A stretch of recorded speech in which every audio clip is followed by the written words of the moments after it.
político, uno nunca deja de ser político, pero bueno, ya nos acompaña en la cabina de I99, ¿cómo está? ¿Cómo se encuentra? Los tiempos que lo vemos, ¿qué es de su vida? ¿Cómo le va? Gracias, buenos días, un gusto enorme estar aquí esta mañana. Bien, bien, gracias a Dios. Bien, ¿cómo ve el escenario político coyuntural, digamos, después de esta segunda vuelta? Estamos a las puertas, después de anuncios de varios voceros del gobierno, de plantear o abrir la opción de llamar a una asamblea constituyente. ¿Cuáles son sus criterios? ¿Cuál ha sido su experiencia también como legislador en ese sentido? Bueno, primero debo empezar diciendo que tuve el honor de representar al pueblo ecuatoriano en dos constituyentes. En la del 98 en Sangolquí, la de los cuarteles, ¿no? Y en la del 2008 de Montecristi. Realmente cuando se escucha que vamos a una nueva constituyente, hay que pensar y meditar seriamente en el país de cómo va a ser esa constituyente. Todavía no se ha dado ni una señal de cómo sería esa nueva constituyente. Porque si nos basamos a lo que tenemos en la constitución que está vigente, y vamos a hacer una elección de representantes constituyentes en base a lo que la constitución vigente reza, entonces no hemos ganado absolutamente nada. Porque aquí en el Ecuador, para ser elegido legislador, simple y llanamente se necesita tener mayoría de edad y no tener ningún problema con la justicia, Sentenciado. ¿no es cierto? Sí. Y para hacer una constitución nueva, creo que se necesita más que eso. Se necesita experiencia, se necesita conocimiento, ¿no? Y esos son los temas fundamentales que se tienen que analizar seriamente. Esto no es un juego, esta no es una novelería. Cuando era legislador, hasta hace 3 años, pensaba que la salida jurídica, democrática, técnica del Ecuador era una asamblea constituyente. Hoy no pienso lo mismo, después de haber estado no solo en las dos constituyentes, sino también en la Asamblea Nacional. Porque lamentablemente la Constitución de Montecristi es la causante de los graves problemas que tiene el Ecuador. Esta Constitución tiene que ser cambiada. Esta Constitución tiene que irse al tacho de la basura. Y entonces hay que buscar los mecanismos para que eso pueda hacerse. ¿Cómo se aprobó la Constitución de Montecristi? Quiero recordarles a todos los ecuatorianos cómo se aprobó la Constitución de Montecristi. Se aprobó con una consulta popular. El pueblo ecuatoriano fue a las urnas a través de un plebiscito constitucional y votó a favor de la Constitución de Montecristi. ¿Cómo se debería tirar abajo la Constitución de Montecristi? De la misma manera que se hizo, es decir, con una consulta popular para que el pueblo ecuatoriano tire abajo la Constitución de Montecristi. Sí, qué importante. Estas cosas hay que tenerlas bien claras. Así es, hay que hacer esa diferenciación. Pero digamos que ese sería el deber ser, ¿no? En el que usted con su experiencia, ha vivido ya los constituyentes, ha podido palpar y trabajar en ese sentido y podría llegar al argumento en el que tal vez una constituyente no sea necesaria para poder derribar estas fracciones de la estructura del Estado que han sido más bien problemáticas, que no han conseguido su fin ulterior, que es el desarrollo, no solo jurídico, sino estructural del país. Pero creo que hoy la puerta está abierta, más allá de que coincido en que no nos han dado ninguna directriz, no se ha planteado ningún escenario sobre cómo va a ser esa representación.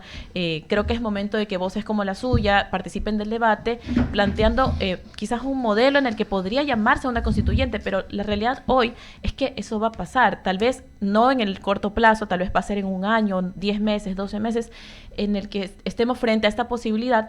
Pero si ya se está planteando, creo que es hora de que todos hagamos esta conciencia ciudadana a la que usted se refiere sobre la profundidad, la gravedad de lo que esto implica construir una norma constitucional. ¿Cuál podría ser ese llamado que usted hace a quienes quieran participar en esa representación? Bueno, yo no haría ningún llamado todavía, porque lo primero que se necesita es tener las reglas de juego. La propia Constitución establece que el Ejecutivo es el presidente de la República, que tiene que determinar la forma cómo va a ser la Asamblea Constituyente. Y tampoco sabemos de parte del Ejecutivo cuál va a ser la forma, cómo se va a elegir o cómo se va a hacer esta Asamblea Constituyente.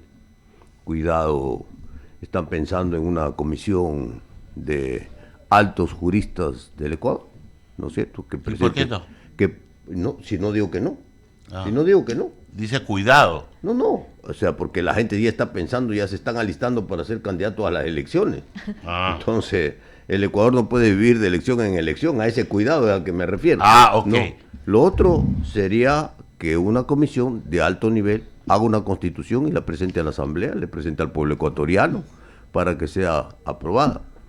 Porque hay que recordarle Al estilo 77, las comisiones legislativas. Tenemos la Constitución retorno, de 78 del retorno a la democracia. a eso me refiero, que ¿cierto? se elaboraron se integraron dos comisiones y ahora acabo de citar, en una de ellas estaba el doctor Galo García, en otra Carlos Feroblum, de lo que me estoy acordando. Sí, señor, así es. Yo era muy joven, usted ya era abuelo en esa época. No, yo un muchachito igual que usted. Pero el tema ahí de fondo es que, mire, se hicieron, aquí el Ecuador tiene varias constituciones. Sí. Tiene la del 78, tiene la del 45, tiene la del 98, donde la parte estructural fundamental es que tenemos los tres poderes, ejecutivo, legislativo y judicial, que el Ecuador tiene que regresar a los tres poderes. Esa es parte de la reinstitucionalidad del país. No puede el país seguir viviendo con esta novelería de 5 poderes, donde hemos visto que el poder ciudadano, pues bueno, no sé qué opinión tendrán ustedes de los chats que hemos escuchado ahora de ese Consejo de Participación Ciudadana y Control Social, a mí me dan asco. Y después de ver eso, pensar en que el Ecuador debe seguir manteniendo esa estructura, ¿no? Que además se votó en una consulta popular en el año 18 para desaparecer el Consejo de Participación Ciudadana y Control Social y que ganó esa pregunta. Y que hasta ahora se ha podido hacer una reforma, ¿no es cierto? Aunque sea para disminuirle sus funciones. O cortarle las uñas. No, nada, o sea, nada. Entonces, aquí hay que pensar seriamente en lo que vamos a hacer en el Ecuador. Es una de las grandes convergencias, es decir, indistintamente de la ideología política, o mejor dicho, de la filosofía política que pueda tener diferentes personajes de la política ecuatoriana. Creo que todos convergen en que hay que volver a los tres poderes principales. Ramiro. Sí, César, a mí me quedó dando vueltas lo que usted dijo ya, por una consulta que no sé constitución y después. Gana eso y después. A ver, si hay una nueva constitución. No. Tiramos abajo Sí. según su... Si tira abajo la de Montecristi, tiene que haber una nueva constitución, ¿verdad? Pero, ¿y en el interín? No, es que sigue vigente la constitución hasta que la nueva constitución es aprobada. Entre en vigencia. Y entonces se tendrán que modificar las leyes. Ese es el trabajo de la Asamblea. Acuérdese que después de Montecristi, ¿cierto? Se extendieron las funciones, los constituyentes, y fueron a la Asamblea para hacer las leyes de la nueva Constitución. Sí, pero el marco regulador estaba. Yo no fui. Claro. Entonces cambiaron todas las leyes, porque habían además todos los mandatos. Sí, pero ¿qué constitución estaría vigente? La que el pueblo ya ha dicho que se vaya. Suponiendo que... ¿Cuál sería su esquema? Suponiendo que el pueblo ecuatoriano apruebe una consulta popular la Constitución del 98. El Ecuador regresa a los tres poderes, ejecutivo, legislativo y judicial. ¿Cuál es la constitución vigente? La del 98, aprobada por el pueblo ecuatoriano en la urna. Ya, el que tiene el sucre como moneda. No, bueno, esa constitución, en la misma consulta, usted le tiene que plantear al pueblo las reformas. Una cantidad de reformas. ¿No le parece más barato hacer reformas como qué? ¿Reformas como qué? Como al desaparecer el Consejo de Participación Ciudadana y Control Social. La elección de dignidades. ¿Quién va a elegir las dignidades? La Asamblea. Es conveniente que una asamblea unicameral, que es el esquema que tiene el Ecuador, decida y se ponga de acuerdo como ocurrió antes los partidos políticos y la política antes de la Constitución de Montecristi, que también tuvo excesos y abusos. No. Entonces, ¿qué tenemos que tener? Un Congreso bicameral. Una Cámara Baja y una Cámara Alta, un Senado. La Cámara Baja, las ternas que salgan de donde tengan que salir después de lo que tenga que hacerse. Las ternas van a la Cámara Baja propone, la Cámara Alta, el Senado designa o devuelve las ternas. Eso se llama control político cruzado. Y les recuerdo a los ecuatorianos que el Ecuador tiene 19 constituciones. 13 son bicamerales. La tradición democrática del Ecuador ha sido la bicameralidad, no ha sido la unicameralidad. Claro, Así que estas cosas hay que tenerlas en la cabeza. La gente se olvida porque los últimos 40 años... El debate sobre la bicameralidad estuvo un poco en auge el año pasado, hace 2 años también, cuando se propuso esta comisión para reformar. Más allá de que yo discrepo realmente, respeto su criterio, por supuesto, probo, bastante elocuente, yo realmente creo que es un tema de fondo. Al final, las mismas personas siguen ocupando los mismos cargos y podremos tener un Senado que también va a ser ocupado por personas que, digamos, en los últimos periodos legislativos nos hemos dado cuenta que brillan por su inexpertise. Tenemos un tema cultural también que no es menor, una crisis también de valores que se refleja en los políticos, en las listas de los partidos, gente que utiliza los partidos políticos como Uber, como Airbnb, como una plataforma que se alquila y que no tiene representatividad ni fidelidad o lealtad en el sentido filosófico. Yo creo que al final sí podemos proponer modelos estructurales de Estado que puedan en el deber ser sonar bastante institucionales, ¿no? Pero al final la crisis es de las personas. Tenemos una crisis de valores en nuestra sociedad y tenemos políticos que no ocupan cargos para servir, sino para, bueno, diferentes tipos de intereses. Mire, eso es lo que hay que cambiar, ¿no es cierto? Cuando usted tiene por ley que es mayor de edad a los 18 años, ¿no es cierto? Y que puede, pues, votar a los 16, empiezan a generar unas contradicciones graves, ¿no es cierto?, que genera la Constitución de Montecristo.